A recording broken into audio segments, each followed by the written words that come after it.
ગોપાલ મારો પારણીએ ઝૂલે એવો છે. અને હવે હું આપની સમક્ષ આવ્યો છું લોક સંસ્કૃતિની વાતો, ગીતો, દુહા, સંત નિલેશભાઈ જે આપણી પરંપરા જળવાય પહેલેથી જ ચોખવટ કરી દઉં.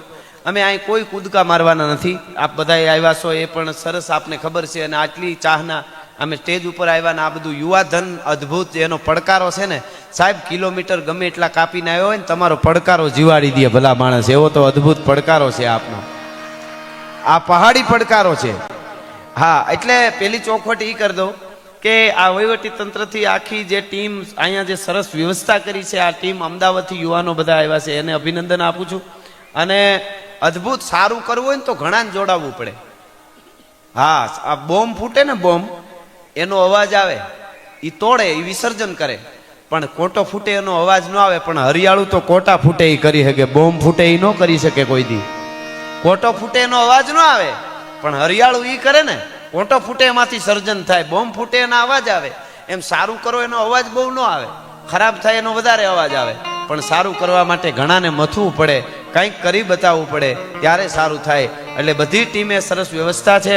અને માં જ્યાં બેઠી છે જાગતી જોત જગદંબા, આપ બધાને હું કહું, આજનું સાયન્સ, આજનું વિજ્ઞાન જેને બ્લેક હોલ કહે છે, એક બ્લેક હોલમાં આખું બ્રહ્માંડ સમાઈ જવું કહે છે વિજ્ઞાન. પણ અમારી જગદંબા, અમારી જોગમાયા છે ની કોટી બ્રહ્માંડનું સર્જન કરવા વાળી આપણી માં અંબા છે ભલા માણસ, કોટી બ્રહ્માંડનું સર્જન કરવા વાળી. એનો આ ધર્મોત્સવ આ ખાલી નિજાનંદનો આનંદનો છે. આનંદ આવે, મોજ કરવી જ જોઈએ માના ઉત્સવમાં. ખાલી આનંદ નહીં, અહીંયા શ્રદ્ધાળુઓ જે હજારો લાખો આવે છે એમને ચિત્તમાં શાંતિ મળે છે સાહેબ.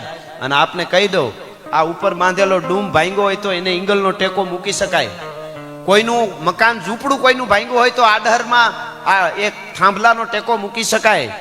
કોઈનો સ્લેબ ભાંગ્યો હોય તો એને બીમ મૂકીને ટેકો મૂકી શકાય. પણ માણસના હૃદય ભાંગે ત્યારે માં અંબાના નામનો ટેકો મૂકવો પડે. એમાં બીજા કોઈ ટેકા કામ ન કરે, એમાં બીજા કોઈ ટેકા કામ ન કરે. એ શ્રદ્ધાનો ટેકો જે છે એના માટે અહીંયા લોકો આવે છે. આ પહાડોમાં રહેતા જે લોકો છે ઝૂંપડા કરી કરીને રહે છે, પણ ઝૂંપડી એની હાવ છે નાની, પણ આભ જેવડો આવકાર, એની મજા છે. એટલે એ જે માં છે, માની વાતથી શરૂઆત કરું. આમ તો હું ટીમને ને આયોજકોને બધાને અભિનંદન આપું જ છું, પણ ધન્યવાદ તો આપણા મર્દ વડાપ્રધાન નરેન્દ્રભાઈ મોદી સાહેબના માટે પણ એક તાલી થઈ જવી જોઈએ આપણે. હું તમને કહું હમણાં કે એમણે આપણા 51 શક્તિપીઠના દર્શન આમાંથી કોઈ ન કરીએ, હું નહીં, તમે નહીં ન કરી શકો. 51 શક્તિપીઠ તો ક્યાંક આમ બાંગ્લાદેશમાં છે ને ક્યાંક પાકિસ્તાનમાં છે ને આમ નેપાળ સુધી આપ જાણો છો. પણ એ બધાયના દર્શન ને પરિક્રમા અહીંયા થઈ શકે એના માટે સાહેબે વર્ષો પહેલા સપનું જોયું ને અહીંયા 51 શક્તિપીઠની સ્થાપના આપણે જોઈએ છીએ. આનાથી મોટો આપણા માટે કયો હરખનું વાત કહેવાય ભલા માણસ. એ જગદંબાની અહીંયા આપણને એ પરિક્રમા થાય, એ પરિક્રમા માટે લોકો, આ પરિક્રમા મહોત્સવ છે શ્રી 51 શક્તિપીઠ પરિક્રમા મહોત્સવ 2025. એટલે મા માટે એટલું જ કહીશ. મારે ટૂંકમાં આપણો જે સમય છે એમાં આપણે આનંદ કરવાનો છે. પણ હું આપને કહું, નેધરલેન્ડમાં થોડા વર્ષો પહેલા એક જ્વાળામુખી નીકળેલો. નેધરલેન્ડમાં ઘણા, કદાચ 8-10 વર્ષ પહેલા એવો ભયંકર જ્વાળામુખી નીકળેલો કે એક જ્વાળામુખી નીકળ્યો, આખા યુરોપની ફ્લાઇટો ઉડવાની બંધ થઈ ગઈ હતી. નારાયણભાઈ, આખા યુરોપની ફ્લાઇટો ઉડવાની બંધ થઈ ગઈ હતી નેધરલેન્ડમાં એક જ્વાળામુખી નીકળ્યો. એટલે શું કામ એ કે જ્વાળામુખી નીકળ્યો, ફ્લાઇટો ન ઉડી શકે, રદ કરી દો. હવે સાંભળજો, આ માં બેઠી છે અંબા, એના માટે કહું છું. યુરોપમાં, નેધરલેન્ડમાં એક જ્વાળામુખી નીકળે ને આખા યુરોપની ફ્લાઇટો ઉડવાની બંધ થઈ જતી હોય તો અમારા કવિ ચંદબરદાએ 1000 વર્ષ પહેલા માં અંબા માટે કીધું કે એક જ્વાળામુખી નહીં, તુહી કોટી દાવા નલમ જ્વાલ માલા અને તુહી કોટી ભયભીત રૂપમ કરાલા. એવા 1 કરોડ જ્વાળામુખીની અમારી માં અંબા હાર પહેરી નીકળે, યુદ્ધના મેદાનમાં ઉતરે ત્યારે ભલા માણસ. કોટી દાવા નલમ જ્વાલ માલા, 1 કરોડ જ્વાળામુખીનો હાર પહેરી અને જ્યારે ચંડમુંડને ચપટીમાં ચોળવા માટે માં ઉતરે, યુદ્ધના મેદાનમાં ઉતરે. ઘોરનાથ ભો ઘાટ થાટ ભાઈ ngસુર સુથાર થાર રામની ચોર જાટ રાટ ધાર વાટ ગીષ્ટ હર લોહ ખડક કર લાટ ખાટ દાદસ કોટ કા તુંડ યગન રાન તાટ હાટ બિરુ ભાટ મુનિ અચકત કાગ પંચ કંપન લગ્યો હરિ બિરાંચી આરુ સકિત હર ચાંડેશ કોપ કર ngસુર સર. આ યુદ્ધમાં માં અંબા ઉતરે એનું વર્ણન છે. ચામુંડા કયો કે અંબા કયો, એ ભગવતી છે માં કોપે નભ કડકત ધરણી ધરકત ખડગા પડકત ભડભડકમ રણ મેખા રડકત મેરસુમ રડકત થરડ થડકત અસ અરકમ ફેફાડસુર ફડકત ગોતલ ગડકત ભયપત અડપત જરજોંડા ખડગેધર ખંડા ગસુરંગુ ત્રંડા ભય બ્રેકુંડા ચામુંડા રણપડલગ રગજગ હાઈદળ હકબક દેતા દકમગ લે ખડગા સમરે થે સકમ કોપ સક્તક રૂંઢળ ભગવત દેવડગા એ ભગવતી કહેવાનો અર્થ એટલો છે એ માના સાનિધ્યમાં મળ્યા છે એટલે લોક સંસ્કૃતિ અને લોક સાહિત્યની વાતો કરવા માટે આવ્યો છું કાયમ મારા પ્રોગ્રામમાં એક ચોખવટ કરું છું એવો સમય આવશે તો સ્ટેજથી નીચે ઉતરી જવાની તૈયારી રાખશું પણ બોલવામાં અમારા સ્તરમાં કોઈ દી નીચે નહીં ઉતરી તમને ગેરંટી આપી છે ભલા માણસ અમને અમીરાતની ખમીરાતની દેશભક્તિની મહાપુરુષોની વિક્રમદાનભાઈ આવી ફરમાઈશો આવશે જ્યાં સુધી જ પ્રોગ્રામો કરવા છે અમને જે દી સનેડાની ફરમાઈશ આવે તે દી ડીઝલ રિક્ષા લઈ લેવી બાકી પ્રોગ્રામો બંધ એના માટે નથી બોલતા સાહેબ એટલે અહીંયા ધ્વાસનથી શરૂઆત કરું છું માના સાનિધ્યમાં તો ઈ ધકમાર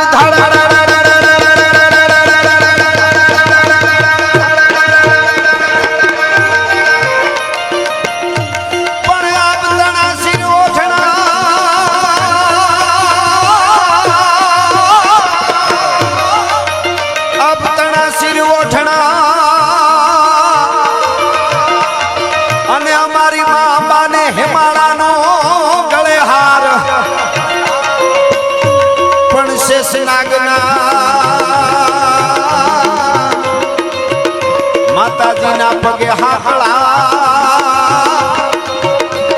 એ મારી શક્તિ સજે શણગા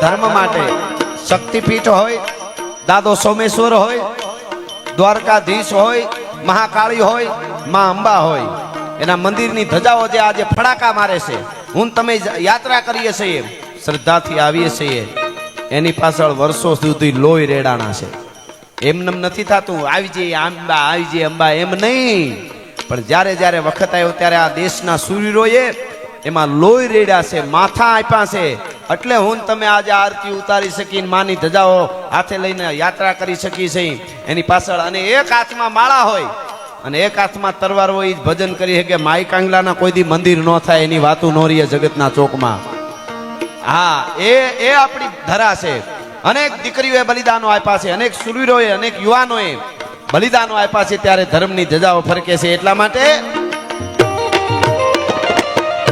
ધર્મ રહેશે તો રહેશે ધરા ને ખપ જાહે પુરુષાણ એક વિસંબર ઉપરે એ તો રાખને ભરોસો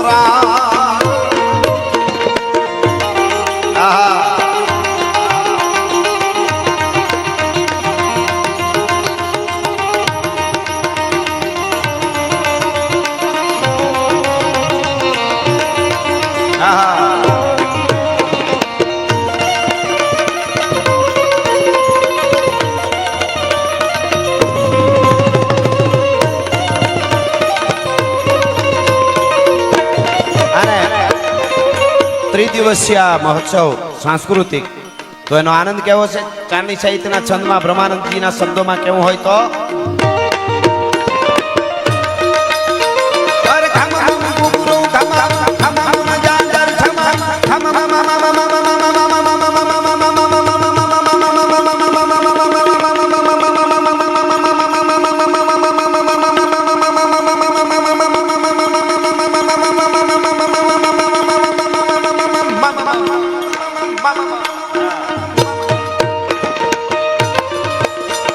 Come on,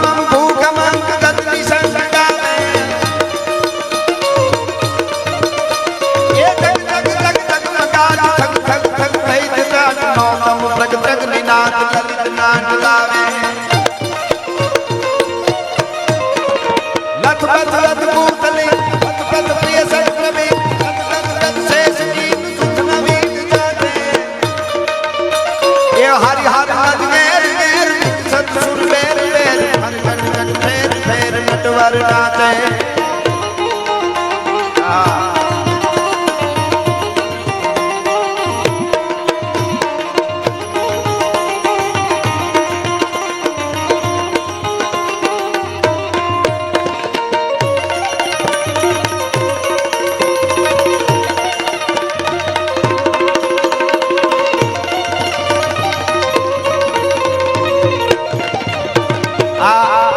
ડાયરો એટલે ડાયા માણસો સાંભળે, ડાયા માણસો બેસે અને ડાયરા બહારની વાત ન કરવી. તમે સાંભળ્યું હશે કાનૂનમાં પણ આવે કે આ ડાયરામાં રહીને વાત કરો.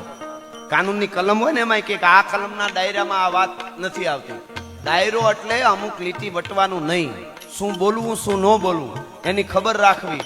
બોલ્યા કરતા બકવા તણી મને બહુ લાગે છે બીક, પણ થોડું પણ જરા ઠાવકું બોલાય તો ઠીક. એ આપણો ડાયરો છે. ડાયરો એટલે કેમ આવાય, કેમ જાવાય, કેમ બેસાય, કેમ ઊભું થવાય, કેમ બોલાય, કેમ હહાય, કેમ રોવાય, કેમ ખવરાવાય, કેમ ખાવાય, કેમ હુવાય, કેમ જાગાય, કેમ જીવાય અને કેમ મરાય. ઈ શીખવું હોય તો લોક સાહિત્યના ડાયરા સાંભળવા જોઈએ ભલા માણસ. એ આપણી પરંપરા છે. નાના નાના માણસોએ ગામડામાં જીવન જીવી અને જગતના ચોકમાં જે આપ્યું છે ને એ વાતો અમે અહીંથી રજૂ કરીએ છીએ. અને અનેક આપણા મહાપુરુષો કવિઓ લખી ગયા. નાના માણસોએ જ આપ્યું છે આપણને એવા દેશને, નાના માણસોએ. અને તમે જો મોટાની ભૂલું નડે બહુ. પ્લેન હેલિકોપ્ટર કે પ્લેન ભૂલું પડે ને પ્લેન તો બીજા દેશમાં જાય. સ્કૂટર ભૂલું પડે બીજી ગલીમાં જાય. એ બહુ નડે નહીં. પ્લેન ભૂલું પડે તો બીજા દેશમાં જાય. મોટાની ભૂલું બહુ નડે. હા, એટલે આપણે ત્યાં નાના માણસોની બહુ, મોટા માણસો ઓલા છે એવું નથી, પણ નાના માણસોએ તો અદ્ભુત બલિદાનો આપ્યા છે. જેવા તેવા બલિદાનો, જ્યારે જ્યારે વખત આવ્યો છે ત્યારે જગતના ચોકમાં બલિદાનનો વખત આવ્યો ત્યારે બલિદાન આપી દીધા છે. એવી અનેક ઝીણી ઝીણી ઝીણી વાતો. અને ગામડામાંથી ઉછેરમાંથી સારું બન્યું હોય. અને હવે તો આપણે શું છે, જ્ઞાતિવાદ ભૂલીને એક થવાનો વખત આવ્યો છે. આવા વડાપ્રધાન આપણને મળ્યા છે. પાકિસ્તાન તો પૂંછડા ભીડવા મળશે, સાઈને પૂંછડા ભીડવા મળે, પણ આપણે એક થાય તો આપણે જ્ઞાતિવાદના ઝંડા લઈને એક જણો આમ ભાગે ને એક જણો આમ ભાગે ને એમાં ઓલા ફાવી જાય ને કે આપણા જેવો કોઈ દેશ જ નથી દુનિયામાં, આપણા જેવી ઋતુ નથી. આ કોઈ આપણે આપણો અંગૂઠો ધોઈને પીવું એવી વાત નથી, પણ તમે જોઈ લ્યો આવી ઋતુઓ ક્યાંય નથી સાહેબ. અમે ગયા છે એ બધા વિદેશમાં, પીપળો ને તુલસી વાવવો હોય તો એને અમુક ટેમ્પરેચરમાં ઘરમાં રાખવા પડે ને હુકાઈ જાય. અહીંયા તો દિવાલો જૂની થઈ જાય, દિવાલમાં પીપળા ઉગે. આવો ક્યાં દેશ હોય તમે વિચાર કરો. આવા દેશમાં રહી તો ઘણા કે એકચ્યુઅલી અહીંયા દેશમાં બધું બગડી ગયું છે. બગડી તારી પેઢી ગઈ છે, તું સુધારી લે બધું સારું જ છે. હમણાં એક જણાને કઈક વિઝા મળી ગયેલા 5-6 મહિનાના, જઈ આવ્યો ફોરેન ને પાછો વળતા એરપોર્ટે ઉતર્યો અમદાવાદ.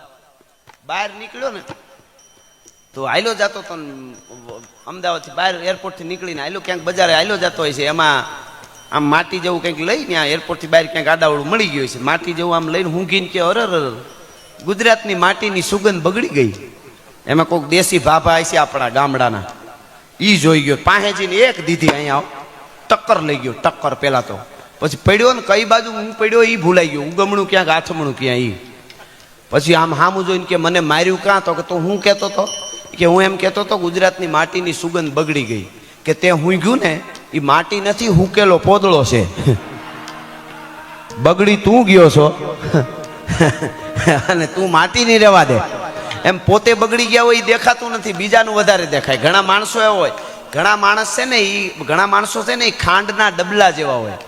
ખાંડનું ડબલું, હવે ગામડામાં રહેતા બહેનોને સમજણ પડે. ખાંડનું ડબલું હોય ને એમાં બાકસ પીડી હોય. ગામડામાં બાકસ ખાંડના ડબલામાં રહીએ એટલે ઘણા ખાંડના ડબલા જેવા હોય. પોતે મીઠા મીઠા લાગે ને અંદર ભડકા કરવાનું હંગરીને બેઠા હોય. હા, ઘણા માણસો છે ને બાવળ જેવા હોય. બાવળ જેવા શું કામે? પોતે એમાં તો ફળ ન આવે પણ આંબાના બગીચામાં આડા વાયડું થઈને પીડ્યા હોય. જાતા નહીં નીકળ હરવા જાશું, કોકના ફળ તો ખાવા દો તમે તો નથી આપતા. હા, એટલે એમાં જોવું પડે કેવા પાસે બેહવું કેની હારે રહેવું એ શીખી લેવું પડે. અત્યારે ફાસ્ટેજ યુગ આમ તો આવ્યો છે. અત્યારે યુવા ધન ને બેનું દીકરીઓ યુવાનો એને જીવતા જો આવડી જાય, સારા માણસોના તમારી પાસે એક પણ રૂપિયો ન હોય, યુવાનને હું કહું છું હારા માહોલમાં બેહવા માંડો. હારા માણસો પાસે 10 વર્ષમાં ક્યાંય હશો. બાકી તમે અરબોપતિઓ ને અમુક પનોતીઓમાં ઘરી ગયા ને તો પેઢીયું કેદી ઉઠી જાય ને ક્યાં જાય ફાર્મ ને બગીચા બધું એ ખબર નહીં પડે. બંગલો તો ગયો સટામાં ગયો લે કઈ ભેળું આવું જોયું છે આપણે. એટલે કહેવાનો અર્થ કે માણહાઈની વાતો છે લોક સાહિત્યમાં એ વાંઈ કહેવા માટે આવ્યો છું. ટૂંકમાં જાજુ કહેવાય એવી રીતે આપણી ગુજરાતની ધરતીના માટીમાં પડેલી વાતોના પોટલા લઈને આવ્યા છે અમે અહીંયા. પણ એની પહેલા વધારે 2 મિનિટ નહીં, 1.5 મિનિટ નહીં, 1 મિનિટ નહીં, અડધી મિનિટ માટે શિવ અને શક્તિ જુદા નથી. એટલે શિવની મારે અહીંથી શિવ તાંડવ ગાવો છે. જેટલા સુધી મારો અવાજ જાય આવી રીતે 2 હાથે મને દાદ આપવાની છે. ખાલી અડધી મિનિટ બધાની પ્રાર્થના થઈ જાય. શિવ તાંડવ અહીંયા રાવણ રચિત દશાનંદ રાવણ શિવ તાંડવ અહીંયા સંગીત વાગે એટલે મને 2 હાથ ઊંચા કરીને તાલ આપવાનો. કેવી રીતે? બધા હજી થોડા રહી ગયા છે. 30 સેકન્ડ માટે છે ખાલી. હા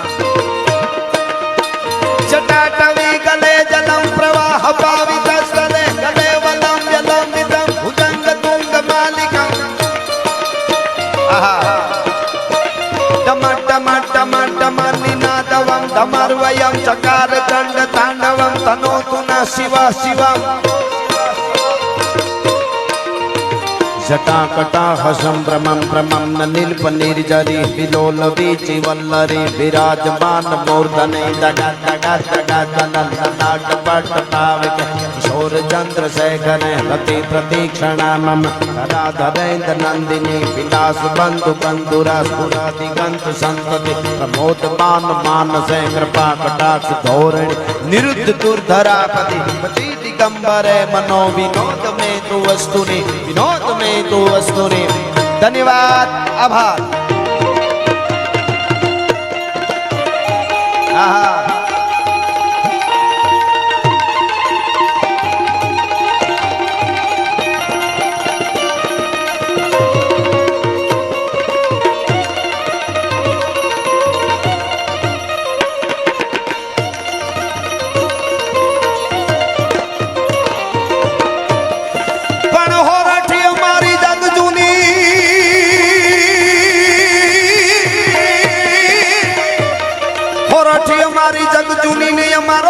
જૂનો ગિરનાર ગિરનાર પણ હાવજડા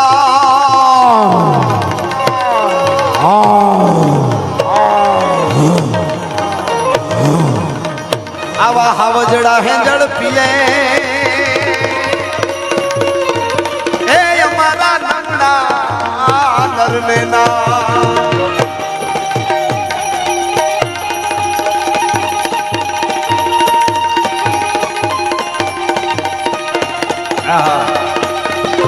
બાપો બાપો બાપો બાપો ખમા ખમા અંબાજી.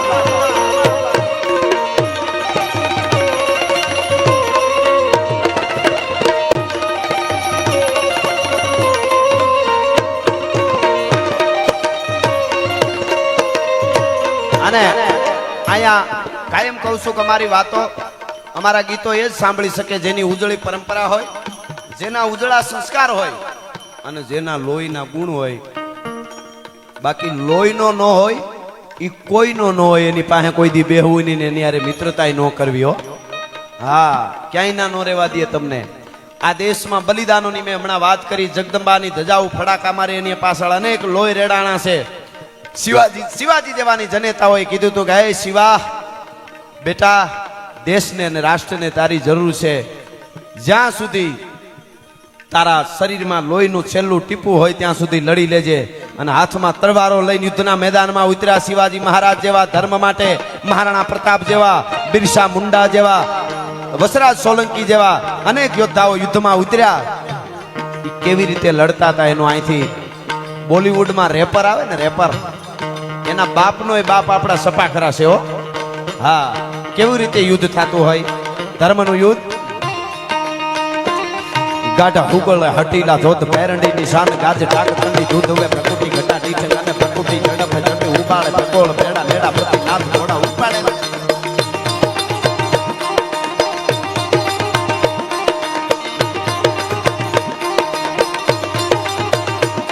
ગાઢા હુગળ હટીલા ધોધ પેરંડી ની શાન ગાજ ડાક ઠંડી દૂધ હવે પ્રકૃતિ ઘટા ડીઠ અને પ્રકૃતિ ઝડપ ઝડપી બાળક કોણ